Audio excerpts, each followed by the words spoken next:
Welcome to our guide on how to snooze games your friends play on Facebook. If you're looking to take a break from game notifications without unfriending your friends, this tutorial is for you. Let's dive into the steps.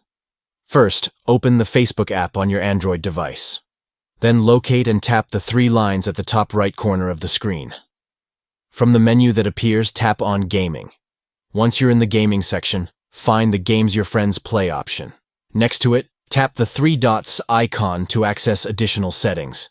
Here, you'll see the option to snooze games your friends play.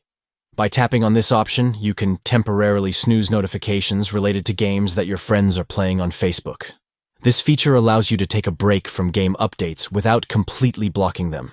Snoozing games your friends play can help reduce distractions and notifications, while still maintaining your friendships on the platform. Remember, you can always unsnooze these notifications whenever you're ready to see them again. That's it for our guide on snoozing games your friends play on Facebook. Follow these steps to customize your gaming experience and enjoy a more tailored social media experience. Thank you for watching.